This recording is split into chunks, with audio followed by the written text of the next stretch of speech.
Assalamualaikum warahmatullahi wabarakatuh. Selamat pagi anak-anak, bagaimana kabar kalian hari ini? Semuanya sehat? Oke, tetap semangat ya dalam melaksanakan pembelajaran.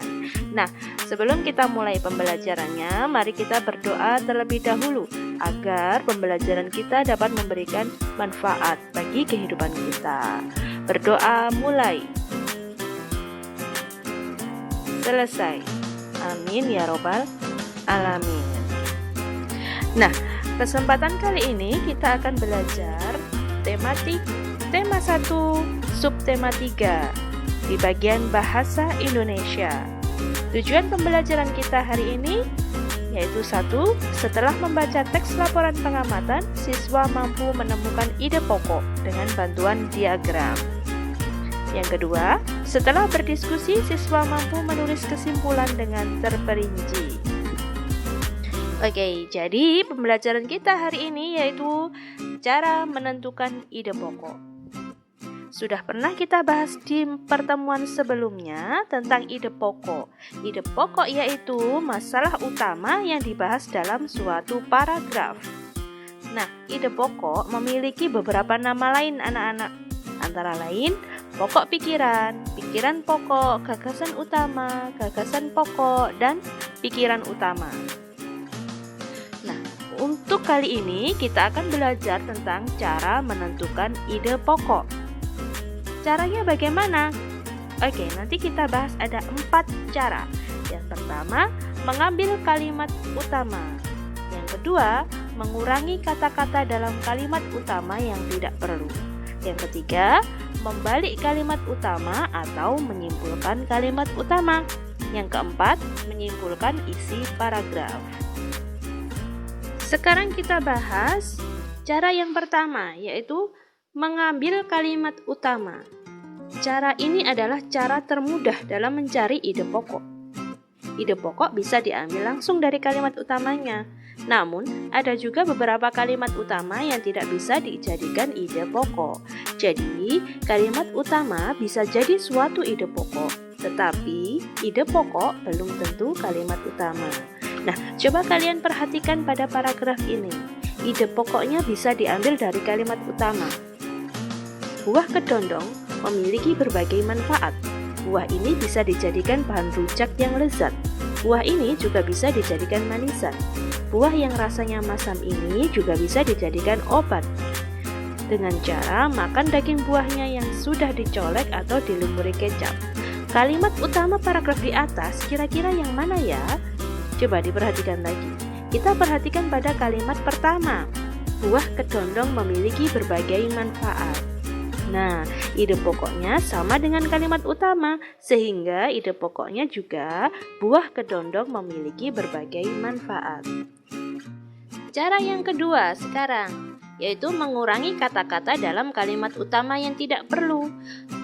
Dengan cara ini, kita tinggal mencari kalimat utamanya, kemudian mengurangi kata-kata yang tidak perlu sehingga menjadi lebih ringkas. Pada paragraf tadi, coba kita lihat kembali, ide pokoknya tadi apa?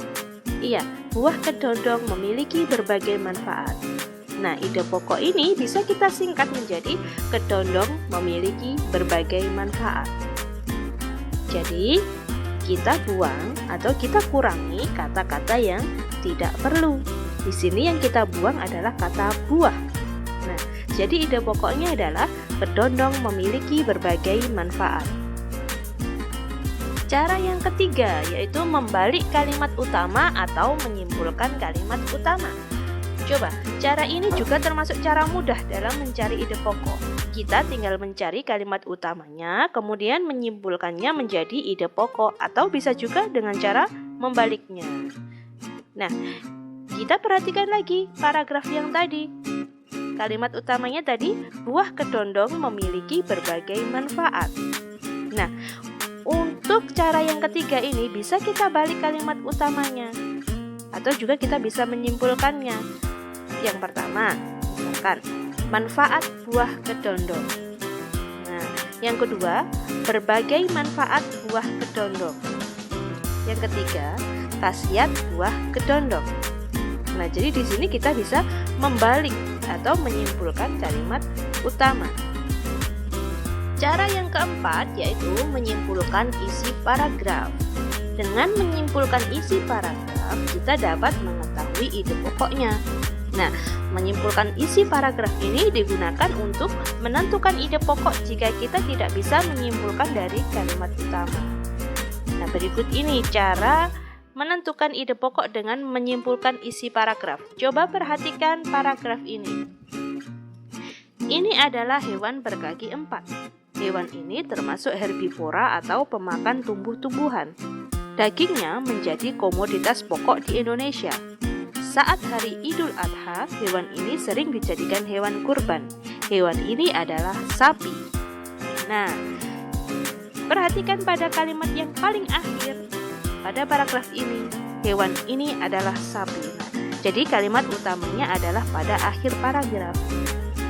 Nah, meskipun pada kalimat utamanya ini terletak pada akhir paragraf, yaitu hewan ini adalah sapi, tetapi pada keseluruhan paragraf kita membahas tentang ciri-ciri sapi, sehingga ide pokoknya adalah merupakan kesimpulan dari isi paragraf, yaitu ciri-ciri sapi.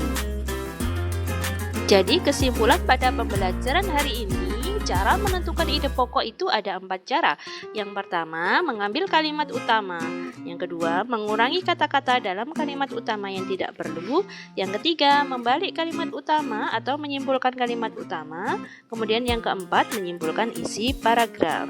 Nah, untuk selanjutnya silahkan dikerjakan tugasnya, yaitu coba kalian cari ide pokok dari masing-masing paragraf di bawah ini yang akan ditampilkan dalam slide berikutnya. Jangan lupa nanti tugasnya difoto ya, dikirimkan ke WA saya. Terima kasih.